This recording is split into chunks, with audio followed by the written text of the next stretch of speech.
আজ বৃহস্পতিবার বিকাল এখন 4টে। ডিউটি থেকে কিছুক্ষণ আগে উপরে এসছি। আজ অনেকটা কাজ বাকি পড়ে আছে। রান্নাটা করে নিচে যাব। উপরে ওঠার যে গলির রাস্তাটা ওটা আজ পরিষ্কার করব। ঘরে অল্প একটু মটন ছিল, সেটাই বানাবো আজ। বোনলেস বলে আলাদা করে আর প্রেশার কুকারে দেওয়ার দরকার নেই। এমনিতেও তো ফ্রোজেন, তারপরে আবার বোনলেস, সেই জন্য প্রেশার কুকারে দেওয়ার কোনো প্রয়োজন নেই। মটনটা ভালো করে ধুয়ে পরিষ্কার করে কিছুক্ষণ ম্যারিনেট করে রেখেছিলাম।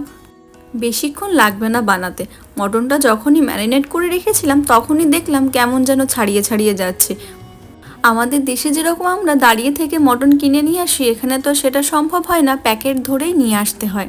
যদি বোনলেস খেতে ইচ্ছা করে তবে বোনলেস প্যাকেট নিতে হয়, আর যদি হাড় শুদ্ধ নিতে ইচ্ছা করে তখন সেটারও আলাদা প্যাকেট পাওয়া যায়। আবার মিক্স প্যাকেটটাও পাওয়া যায়, ইচ্ছা মতো কিনে আনতে হয়।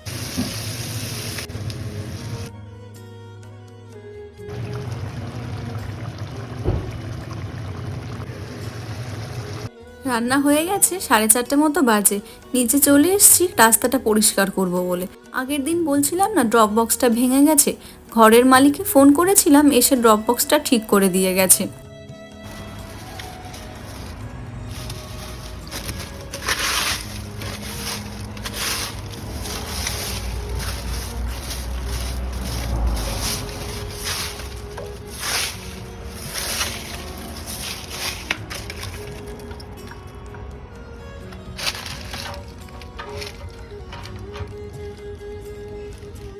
এত পাতা কোথা থেকে আসে কে জানে। হাওয়া হয় তখন হয়তো উড়ে উড়ে চলে আসে, নয়তো আশেপাশে তেমন গাছ নেই এক পার্কে ছাড়া। ভালো করে রাস্তাটাকে ঝাড় দিয়ে পরিষ্কার করে প্যাকেট ভর্তি করে রেখে দেবো। রবিবার দিন যেদিন গমি যাবে সেই দিন একেবারে পলিথিনটা ফেলে দিয়ে আসবো ওই গমির মধ্যে। চলার রাস্তা নোংরা থাকলে ভারী খারাপ লাগে, কারণ দিনরাত 24 ঘন্টা ওই একই রাস্তা দিয়ে যাতায়াত করতে হয়। যেটা আমাদের নিত্যদিন প্রয়োজন হয় সেটাকে আগে ঠিক করা উচিত। পরিষ্কার করার পরে রাস্তাটা এত ভালো লাগছে নিজেরই দেখতে।